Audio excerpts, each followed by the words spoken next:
Hey there, internet friends. Welcome to another episode of That D Plus Show. Classes in session for the only show from that nerdy site that lets you know what kind of quality to expect right from the name. I'm your host, Trevor Starkey, and each week we dive into a different Disney Plus offering and discuss its history, how it holds up today, and our general impressions. If you like the show, we would love it if you like, subscribe, rate, review, share the podcast with your friends, all that fun stuff. Joining me today, once again, as always, Cameron Abbott. How you doing, Cam? Hey, what's going on, everybody? What's going on is today we're going to be doing something a little different. Historically in the past, we'll do, the first episode or first couple episodes of a Disney Plus show, and then we'll circle back to it at the end. For the Acolyte, we're trying something different here, in part because, we don't have a flurry of other things to really jump into at the moment. So we're going to do kind of bi-weekly or every other week check-ins. So we did, a couple weeks ago, we did episodes 1 and 2. Today we're going to do episodes 3 and 4. We'll be back in a couple episodes. It's for 5 and 6, and then we'll wrap up with the finale in episodes 7 and 8. Just kind of that's how we're going to kind of time out this. This also helps with we might not have a show next week because I'll be at Logan's wedding. So timing wise, that might not make we might not really have a thing to jump in there. So we're gonna just kind of give some updated thoughts on the more recent couple episodes of The Acolyte. In particular, is going to be episodes Destiny and Day, episodes 3 and 4. If you want more of our thoughts, we did episode That D Plus Show, episode 219, covered the first 2 episodes of the show 2 weeks ago. Just scroll a little bit back on your podcast service of choice, I suppose. So why we pick it? Yeah, we're trying kind of a new thing here for series related things.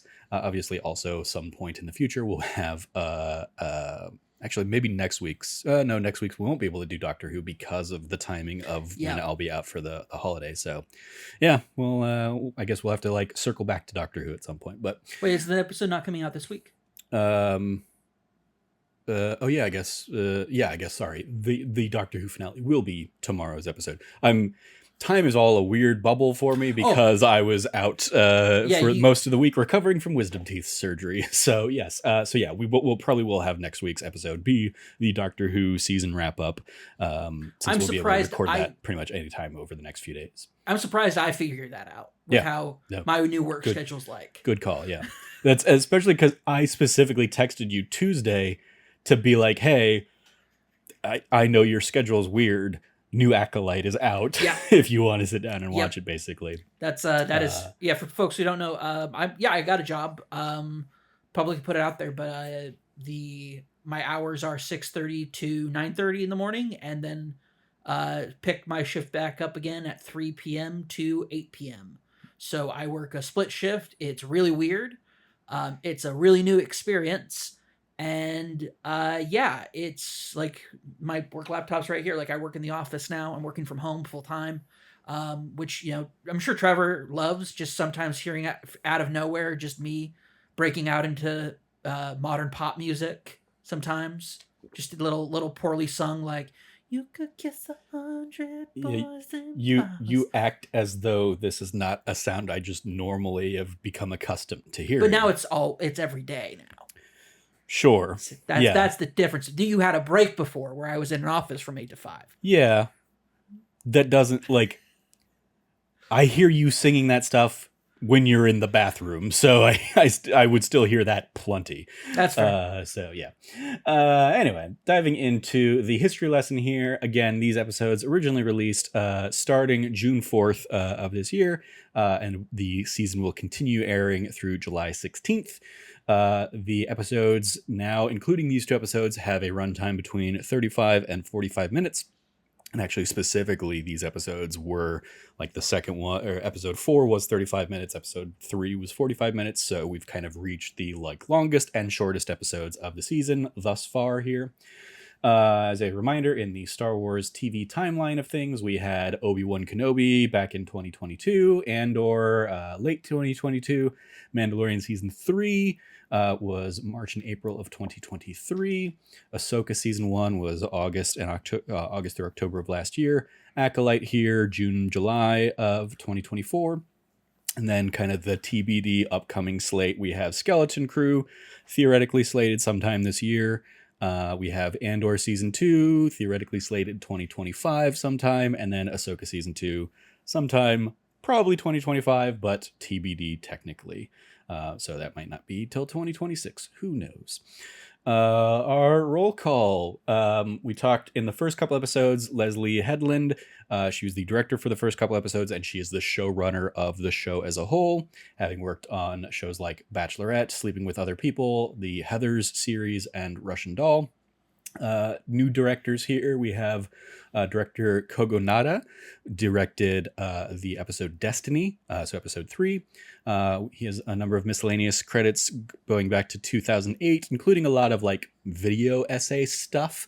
I looked him up a little bit, and he seems to be like occasionally contracted by like the Criterion Collection to do like a deep dive into somebody's, foray or work or something like that. So he kind of does more documentary style He's a stuff. little hoity-toity when it comes to his background. Documentaries, Criterion Collection. A little bit. Yeah. South Korean filmmaker by birth, but lives here in the States.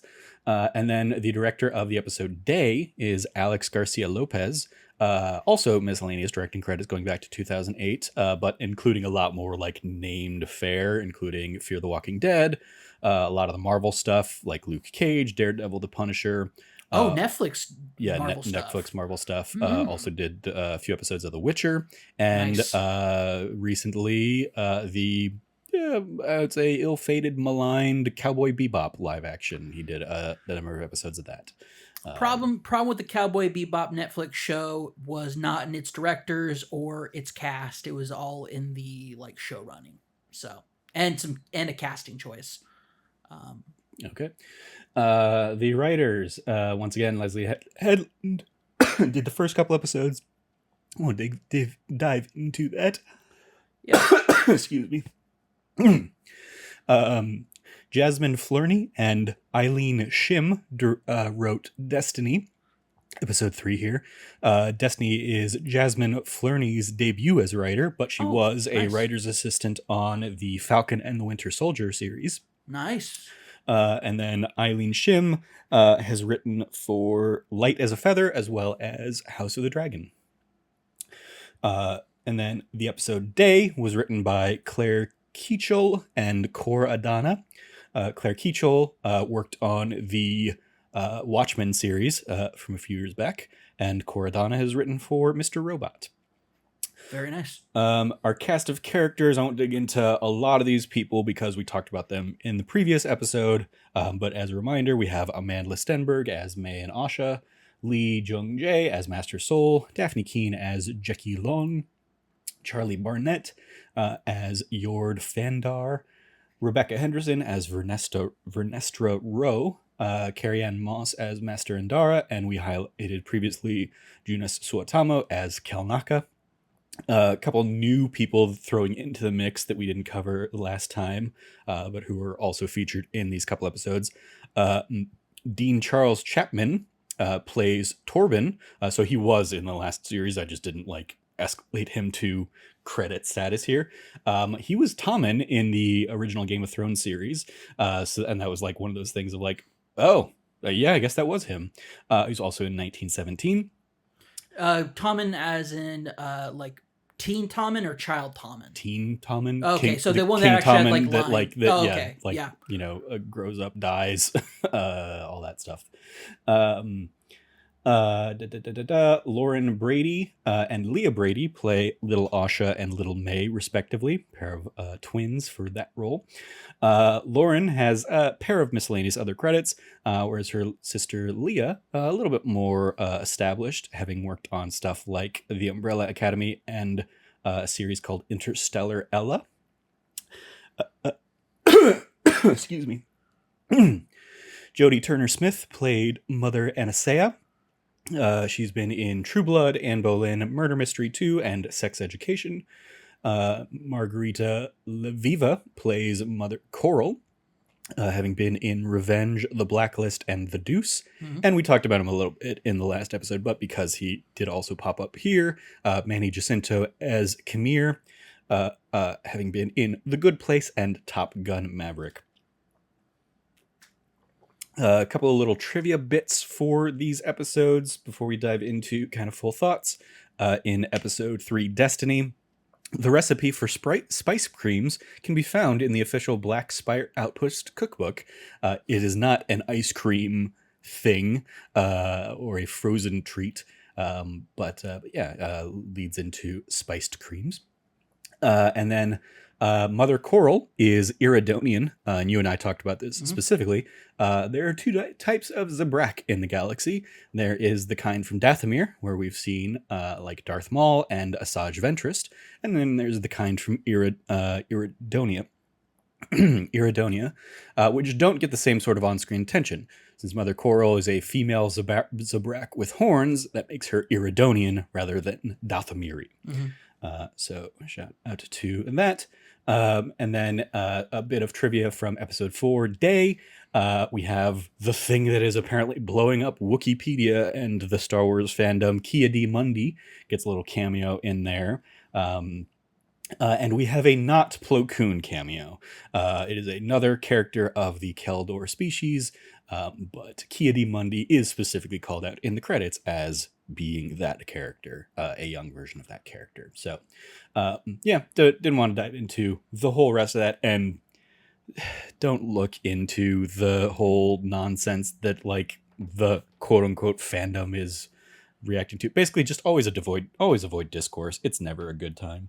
Star Wars discourse used to be fun and a fun place to be before just... I mean, the prequels... Like, I mean, even then, like, I still felt like there was a lot of, like, just good discourse. I think the worst thing about it is just... Red Letter Media kind of destroyed discourse in the fandom. Yeah, Red Letter Media single-handedly, like, corrupted and ruined the entire Star Wars fandom. It's that and, like, Cinema Sins, which, admittedly, I went through a phase where, like, yeah, I watched, like, all the Cinema Sins videos, and then I got to a point where I was like, I would much rather, like, celebrate movies than, like, nitpick the shit like this. So well, even then, like the the kind of like originally was a parody, but now it's its own series. Everything awesome about said movie. Cinema Wins. Yeah. Cinema Wins. Yeah, the Cinema Wins series are way more fun than the Cinema Sins. Unless like it's intentionally like they're like, yeah, we're gonna have fun with it and like have like a fun discourse, but like Red Letter Media like just eviscerating by hyper analyzing like the prequels is one of like the greatest like sins a creator's ever done, in my opinion. As somebody who like didn't hate, like I despise one of the prequel films. I think it's one of the worst like abortions ever put on film. It's not even that bad. I shouldn't say it like that. I'm being hyperbolic and like, adding to the discourse. Exactly. You're becoming the thing you hate. Yep. I'm going to be a little bit like hyperbolic, but it's like, you know what? I'm just like saying being hyperbolic for the point of like humor and stuff is not good. Yeah. Especially when people are threatening people's families. Yeah. Over a fictional character's supposed going from non-canon to canon age. Yeah. And it's an age range even. We don't even know exactly how old he is. We just know, he turns out he was alive back then. Yeah. Apparently their species long-lived. Which also feels into him being like a weird, like his race already came off as like weird space elves already because he had like 5 wives and like they were hard to like. It's a whole thing already. Him also living a long time now doesn't throw any wrenches into it. One what does throw a wrench in the weird like pseudo canon published like young children's like guide to Star Wars books that called him a Jedi Knight sitting on the Jedi Council. Like that should be more of like that like questionable discourse than his age in a show. People just want to hate on the Acolyte. And I don't know why.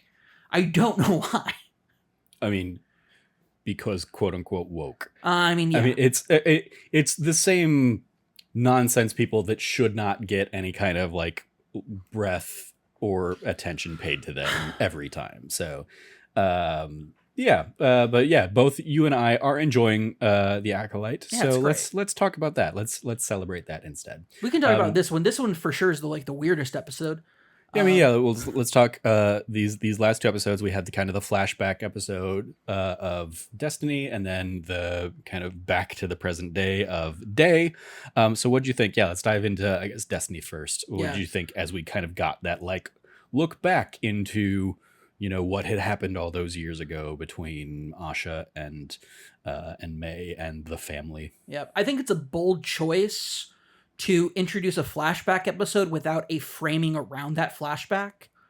There's no, like, nobody's like thinking back to a point in time. There's no like modern narrative thread. We just get a break between episodes 2 and 4. Then that break is episode 3, with this being I guess I should say it's not even really a flashback episode because nobody's flashing back to it. So, right. So the thing I'll throw out there in that, and is just something I've seen kind of the show, an idea of the show that is like heavily influencing the show is the idea of the Rashomon story. For sure, yeah. Of like, some show from multiple different perspectives kind of thing. So I think that episode in particular was designed to give us a perspective of events that maybe lines up, maybe doesn't line up with how other people have talked about that sequence of events, how maybe we will, revisit and see that sequence of events again. Because I think in particular, there are like enough gaps in like, especially like the fire that goes from lighting a book on fire to the whole complex is on fire and everybody's dead. It's like, how did that happen? That's like, a massive we leap jump in from one very particular thing to another very particular thing there that I feel like we're going to potentially like revisit that and get more, filled in. What perspective are we seeing this from? Because it's not given somebody as a framing device, is this a flashback that we're, kind of expected to treat it from Asha's perspective or from May's perspective or from Soul's perspective, like that. And that to me creates like, because there's gaps where certain characters aren't around, but we're seeing that scene anyway. Yeah. And so for me, that is like, that kind of like leads into, this is a structural like question I have. Other than that, I thought the episode was like brilliantly shot. They like clearly had like, I felt like they were working a lot with a limited real estate when it came to their compound and like the areas around it. It felt very compact, but I felt that it was also, and the kind of emotion it evoked is like that area of childhood where you think the world is so much bigger, but in reality, it's actually like a tiny scope of something. The fact that it was like an enclave, it felt like tight knit and closed off from the rest of the world, the rest of the galaxy. Mm-hmm. Like I was able to get that feeling from it. So I liked a lot of like, as far as like the way it was shot, the episode itself, the events that they cover, kind of like the bringing up of, like using the Force to like kind of influence and move life. Which this is not the first instance we're seeing of it. It's just that we know that the child of prophecy will one day be born of something similar. Mm-hmm. From the Force itself. So we know, these two aren't chosen ones, but they are strongly linked to the Force because of the manner of their conception. I mean, even that, I would like, it's the kind of thing like that raises the question of like, if Qui-Gon had been there and found this, would he have been like, maybe these are the chosen, or something like that, there are such parallels drawn there between these two and Anakin's whole chosen prophecy storyline of a child without a father, whatever, all that stuff, child born of the Force. Mm-hmm. And a lot of people out there are like, well, what about Plagueis and Darth Sidious? And everyone's like, it's been headcanon for some folks that they're the ones that caused Anakin's birth. It's never like the only real official thing we've ever gotten is that the Force dictated Anakin would be born from Shmi Skywalker. So I believe this was in the like From a Certain Point of View book. Yes. Did basically, indicate that Palpatine created Anakin within Shmi using the Force or something like that. That is the like, I think, loosely accepted canon until they come back and say it's not. Is kind of how I look at it. The way that it's also shaped though in that book is it's up to, I would say that it could be, the argument that I saw from somebody was, did Palpatine like use the Force to put a baby in her, or did Palpatine move things with the Force, like cosmically with the Force, to create the circumstance in which the Chosen One would be born? Like, Yeah. I mean, we're dealing with a lot of like loose concept, because yeah, remember, it's everybody, it's space magic, not a science. yeah, it's space magic. The whole problem was because they tried to turn it into a science with the whole midichlorian count. Hey, they retconned midichlorians and made it work. All right. The bacteria, how much I don't know. midichlorians you have doesn't dictate how powerful you are in the Force. It's just an indicator of strong Force potential, because the midichlorians are bacteria that are attracted to the Force, or attracted to Force users. Sure, yeah. It's just an indicator. It's not an actual level. That's the same kind of logic that is like, oh, they never say midichlorians anymore, but we hear M count all the time. It's like, well, what does the M stand for? It's midichlorian You're just count. not just not using the word because it's a trigger word for so many people. Listen, I think Filoni, I trust. I mean, like the bigger, he makes it work. Ultimately the bigger issue there is Lucas introduced an Immaculate Conception with no defined declaration of how it actually happened. George Lucas didn't know that, didn't remember, Kashyyyk was a planet. I mean, oh yeah, there's a whole myriad of he wasn't really paying attention to chronology and continuity. He literally hired a dude to do that for him, so he didn't have to. Yeah. Anyway. And then that guy ended up one day becoming Dave. That position was later filled by Dave Filoni. So yeah, but ultimately we get a lot of interesting nuggets, whatever they kind of want to actually flesh out here. I do like this coven that may be akin or a sect of the witches of Dathomir kind of stuff, just clearly not on Dathomir. They're Night Sisters, but not witches of Dathomir is kind of the feel I got from it. Yeah. They're very much like we are of a coven. It reminded me of a little bit of the Tales from the Empire, where it's oh yeah, these are witches, but it's well, they're witches, but they're not from Dathomir. But and honestly, I like the idea that up until 100 years ago, before the prequel started, that you get a the Force was was considered a hokey religion by a lot of folks. Now, granted, you have fucking superheroes leaping through with laser swords, but the likelihood of people running, we've had this discussion about the likelihood of people actually how many people on Coruscant, a planet-sized city, how many people are actually encountering or running into Jedi in any kind of in their lifespan? Yeah. The likelihood of Jedi being this I always look at it less like cops in the prequels and more like U.S. Marshals. Dudes come to town. Who are they? A lightsaber. You see the badge. That's the whole kind of method that I got. Here, they're 100% space cops. Yeah. And shout out to them bringing up the very controversial issue of taking children. Yeah.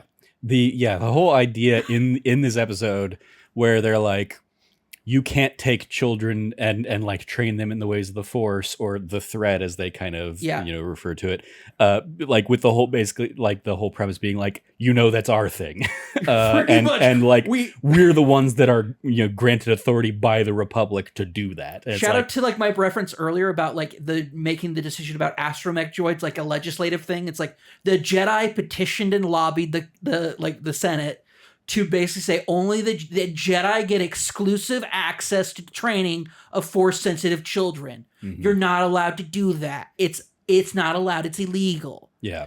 And I love that aspect. They're per the Republic Senate, it's our thing. Yeah. It's oh my gosh, it comes off so smarming and self-righteous, and it's great. And it's I do love that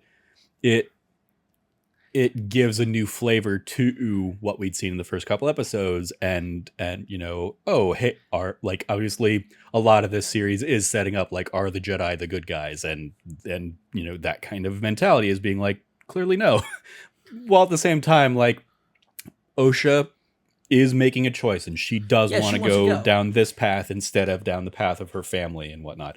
And to her credit, I love the moment of Mother Anastasia allowing that for her, it breaking her heart, but her accepting it and and saying, and okay. who's the other mother? I forgot her name. Coral. Coral. Yeah. I love how she even gets like a resignated moment where she goes like, yeah, this is the fate that this kid's choosing. And it's heartbreaking for these mothers. Cause that like, also we find out, I don't like, once again, it's space magic.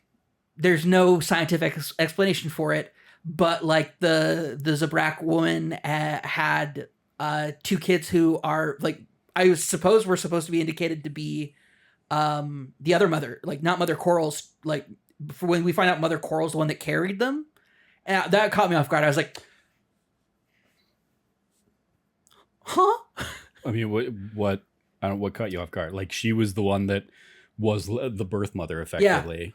Yeah. Cause I saw a like a thick Russian accented white woman in makeup.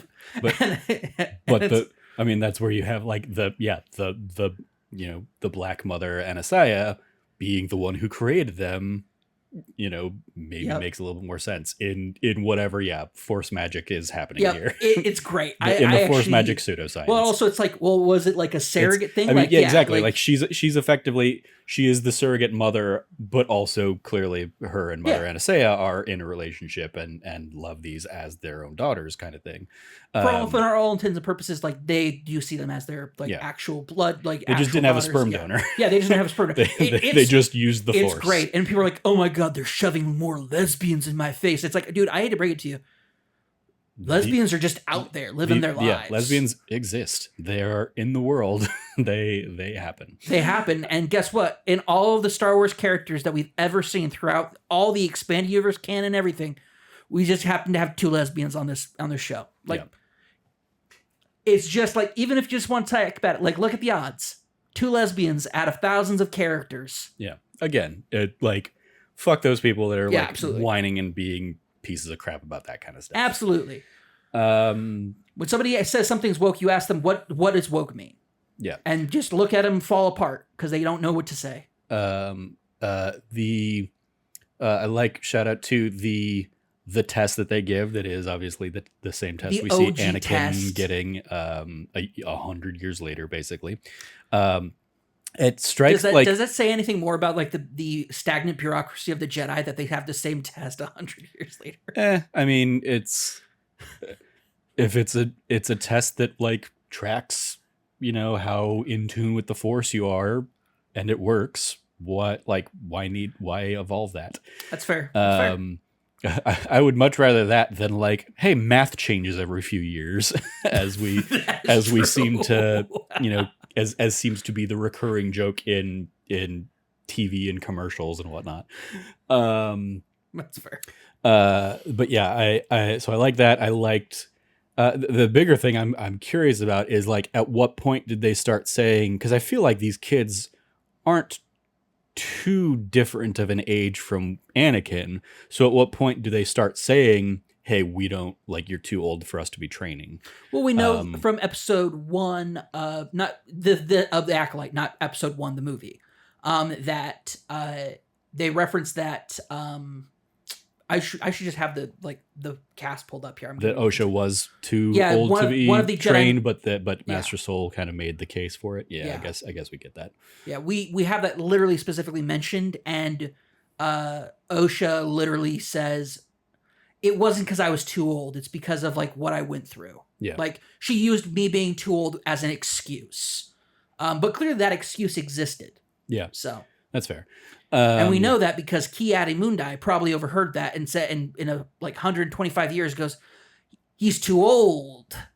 I don't know. I'm bringing back. Is he the one who says that? Because one of the things I saw making the rounds is like, the thing they really need to rectify is in the prequels, he says, Sith haven't been around for 1,000. Sith have been extinct for 1,000 years. So if he is in the loop and this ends up being Sith, how did he reconcile that, or is he covering it up, or blah blah blah?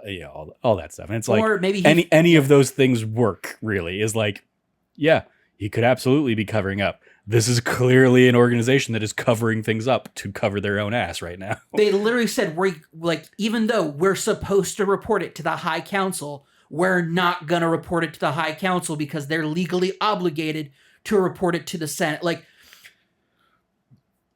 they're cops, man. Like, this is so cop coded, it's crazy. And like on one level I love it, but on another level it's like there's a trial going on in Massachusetts right now of some stuff going on with like a cop cover up of some stuff. So that I've also been paying attention to. And the parallels, not strong parallels, but there's a few.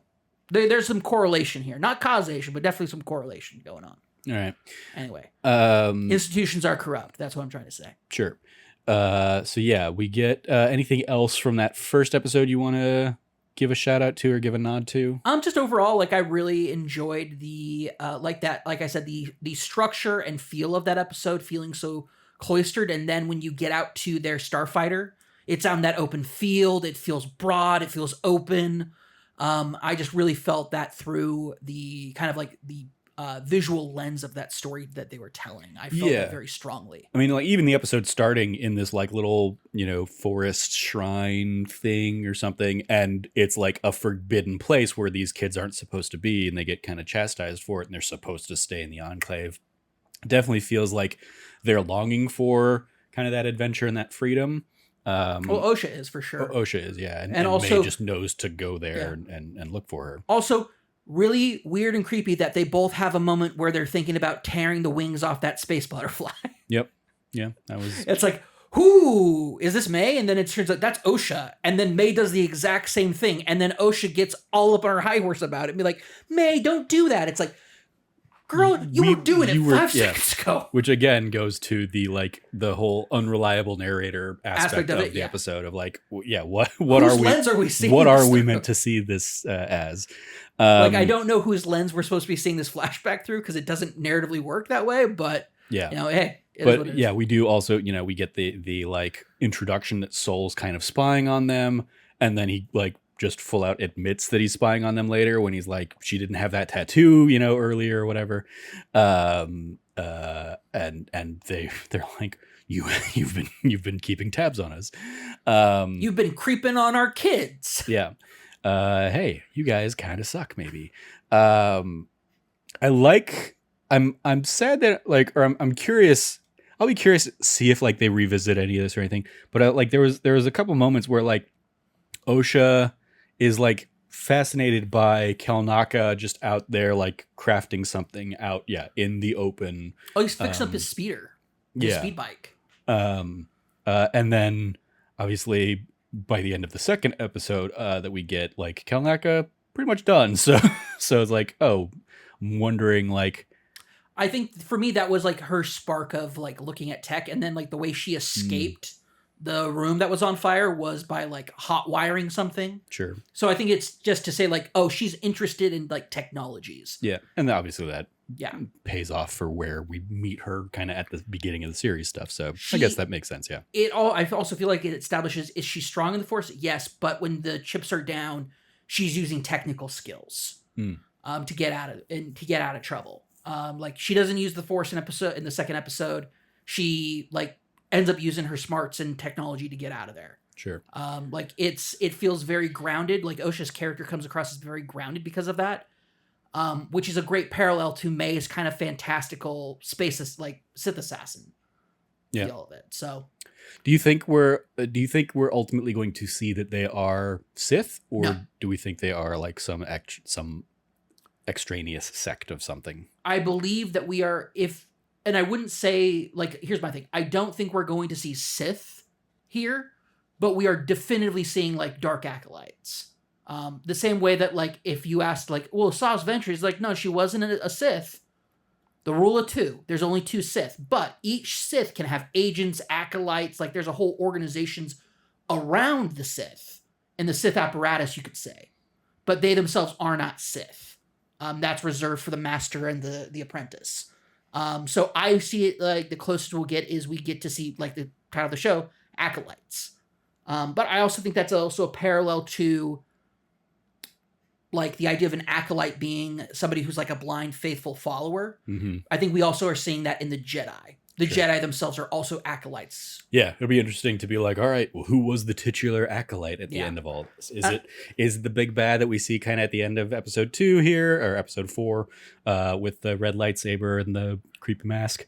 One of my, I told you, like, second favorite mask we've seen. But I will say, I don't know if the way that I think about the Sith and the way the Sith protected themselves for thousands of years from being discovered is they always worked in layers and could detach themselves at any moment.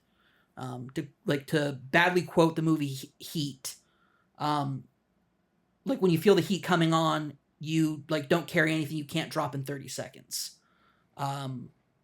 It's the idea that you have to be able to detach from those things. Yeah, for the safety of the organization.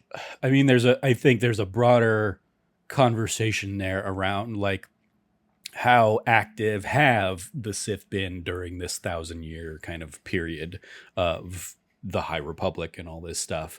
Because we like canonically we don't really get them again until Palpatine, but he does kind of lead up that there was a Darth Plagueis before him, kind of thing. And it's the chain was unbroken up until Return of the Jedi, basically.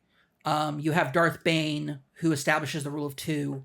I don't agree with you in this sentiment. Okay. Is what I'm saying is I like from the canonical stuff, taking Legends out of it now, like was the chain actually unbroken, or was there a dormant period and then maybe Plagueis or somebody prior to Plagueis kind of like brought it back into the fold? It's possible. Because I mean, Darth Bane is not a character you hear in any of the like other stuff, really. Yeah, he's only been canonized through Clone Wars and Rebels. So. Yeah, and while those are obviously canon, it's the like okay, but how successful was the chain being unbroken? Like it's clearly there was always a dark side of the Force, and we get like the dark statues and all the darkness in Clone Wars and Rebels stuff, and unfortunately in Rise of Skywalker we have that whole thing. Sure. Anyway, but yeah, like I am looking forward to seeing like what is kind of the titular stuff. But yeah, no, I think I guess we'll just talk about episode 4 now. Yeah, episode 4. Digging, obviously we're all on a race to get to Kalnaka, and Kalnaka's just schlubbing it up in the nude now. Gotta love him going back to his Wookiee roots. I mean, he was more in the nude in the last episode, and in this episode he has Jedi robes on, and I'm just like, well, now I'm just curious and confused. Listen, when he puts on his Jedi, it's interesting. He has his robes on at the end of the episode, but before that, when he's in his home, he just has his belt with the lightsaber on it. He's not wearing robes in his house. I mean, yeah, no, I'm saying like, we first see him walking into his house back in his robes and kind of thing, and so it's like, yeah. It's weird. Wookiee dress attire is odd. Well, first shout off, out to him having attire, a bowcaster though. Yeah, having a bowcaster. I will say, Wookiee, as we all know, Wookiee clothing attire is completely optional. Yeah. If a Wookiee wants to accessorize with a bandolier or a belt or whatever they'd like, it's entirely up to them because a Wookiee is always in style.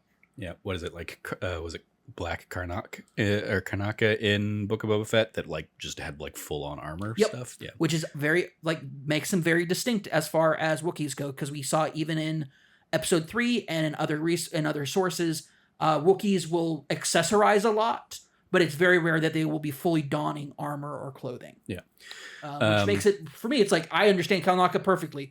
I get home, I want to take off my pants. I'm with you on that one, Kalnaka. But yeah, we get May and Kamir kind of on their little quest, and we get a lot of like back and forth banter between the two of them as they seek out Kalnaka. And then we have Sol fully exploiting Osha and being like, "I need you for this." Yep, really giving us the whole like the scene before being like, do we have anything that May wants? We have Osha. After Osha's like, I'm leaving, bye, kind of thing. The weird Soul showing up at the very end of episode 3, and then all the dead bodies of her like family and friends, and now we get kind of like this like really morally gray area Soul going on. It's like, man, they're really like putting that question: is Soul a good guy? Yeah. And I'm digging that. Yeah. We have so we have that crew kind of set out to find her. We have and OSHA there in civilian garb with the I didn't track or I didn't log Their little the tracker species. alien. Yeah, the little tracker alien. Little tracker otter boy. Yeah. Who, disappeared when it was convenient for the story to, but then reappeared, also when convenient. I liked the little moment that Asha had there with Yord, basically being like, hey, this goes down and she doesn't listen to reason. I need you to kill her because I'm not going to be able to. Yep. Like knowing that, she couldn't take the shot in the previous episode and stuff. Fully acknowledging the very intense and complicated emotions that OSHA feels towards May. That May clearly doesn't feel towards OSHA. Because we get that whole when she betrays what's his name and like gets him up in a tree on a snare. Mm-hmm. Full on is just like, OSHA's alive. That means I'm not doing this anymore. I'm out. Peace. And for it to just turn out not to go that way. How do you? I mean, I guess how do you or what are you saying? May doesn't have those feelings towards OSHA Tor? Because I read that as like, oh, May. And this is another interesting thing of like May in episode 3, a little sociopath who like, is constantly kind of poking the bear of OSHA and like constantly antagonizing her. So for the May at the end of the episode, who seems to be like, I don't need to do this anymore. My sister's alive. I can just kind of like leave this all behind and like, be reunited with her and we can, No, that's what I meant. That's what I'm Okay. like, oh, May has that feeling of I want to be reunited with my sister. Gotcha. OSHA has these complex feelings of like, I want my sister. I think like, Soul says they're still good in May. And like, but these are like complex emotions because May literally like from OSHA's perspective at the very least, tried to murder her to prevent her from leaving her. Yeah. It's very much like this very like complex thing, and I feel like it's coming across very well. I really appreciate the complexity of that. Gotcha. But yeah, May doesn't have those complex emotions. She's just excited to be reunited with her sister, which leads her to enter Kanaka's home and find him murdered. Yep. Find him already dead. And her realizing immediately who's responsible. Yeah.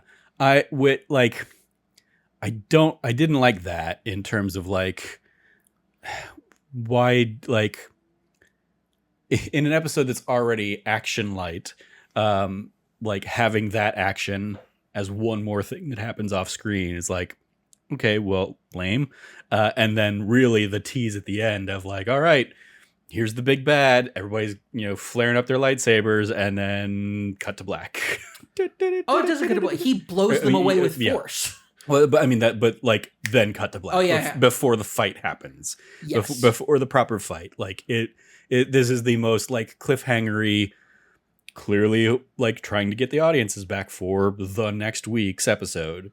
I also felt a little like it follows that murder mystery thing of May's here and like, but she walks in on a crime scene basically, and it would look like she did it. Yeah. That's the part about it that I like about it is like, okay, well, what happened? Because now all of a sudden Kalnaka's in full garb. Yeah. And like clearly there was a fight or a struggle. Yeah. I mean, I also like it also begs the question though of like, okay, so this, dark acolyte or whatever the master is kind of thing being like, okay, so he also knew to, go there. He knew exactly where to find him. Like how, like there's a lot of, well, that was very convenient for him. Whereas like we've seen how difficult of a trek this was for everybody else this entire episode. And I think it's a cheat for it to have all happened off screen for him. Is it a cheat or does it lend credence to my theory that Kamir is actually the man behind the mask? He already knew where he was. He had tracked him already. Oh, so you think he like when he gets snared, left to go get water for May, he went and killed her and killed then Kalnaka, yeah. if that's what they end up doing, okay, I'll be a little more forgiving Or on she how this all snares plays him. out. He realizes she's not going to do it. So uses the Force, unsnares himself. He knows the way to get there faster than she does, probably. Mm-hmm. Does so, kills Kalnaka, stages it. Because, like, also, it's like, how do you drive... If May is a promising apprentice, how do you drive her back to you? By putting her in a mousetrap. I'm like, that's kind of what I felt like that was set up to be. Yeah, I guess we'll find need out to see how that plays out. My concern is it won't play out like that, and so anything else is going to be significantly more disappointing than that as a potential option here. Sure. I do think it's probably more likely when he went to go get the water, he killed Kalnaka. But that's we'll see what happens. Yeah. Yeah, no, the moment and the thing about that clicked for me. I was like, well, how did he get there? How did he know? Like, what? Like, there's no indication. I was like, it's real bullshit for that. And so I was like, but what if it's Khmer? What if it's this?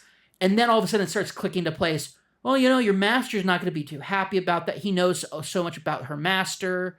Then he also, like, there's a moment where I talked about, like, I felt like he was an acolyte. He hasn't made a deal with him. He, owes him in other ways or whatever. Yep, he owes him in other ways. And then on top of that, is he waxes poetically about the Force to her. They see. He quotes the Sith Code. He quotes the Sith Code to her. Like, before I thought, oh, he's another acolyte. But the way May's treating him now in this episode, I'm no longer getting that feel for it. He's like, the feel that I get for it is like he's supposedly an agent of her master.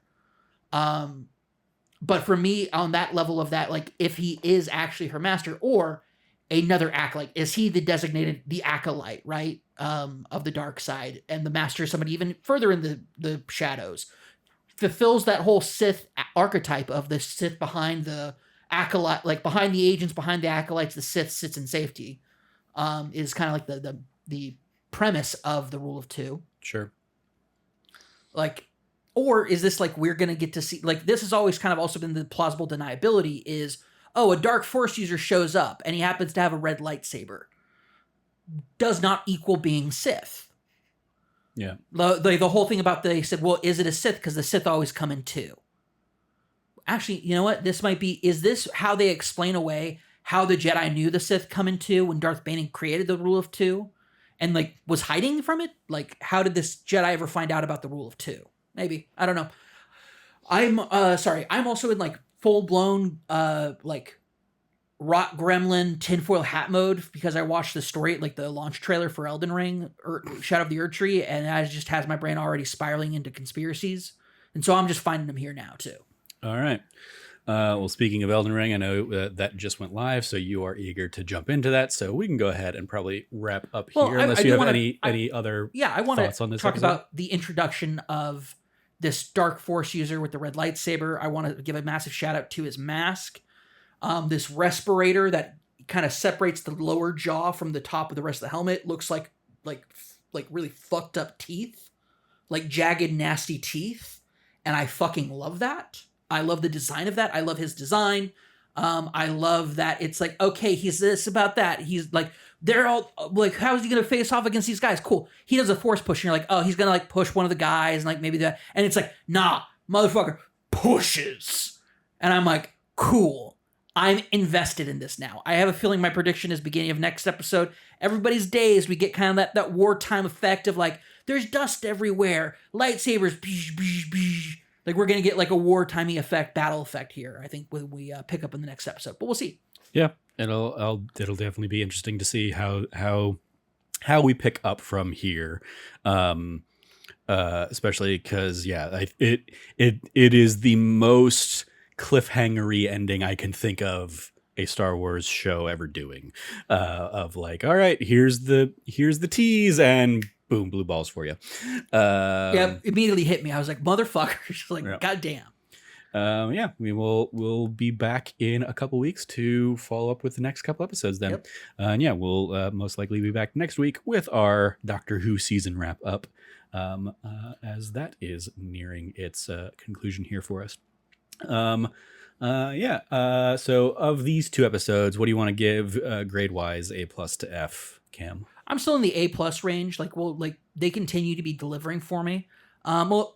Episode 3, I will probably give like an A minus to. I think it's going to settle on an A minus on that one. Like it's teetering towards B plus.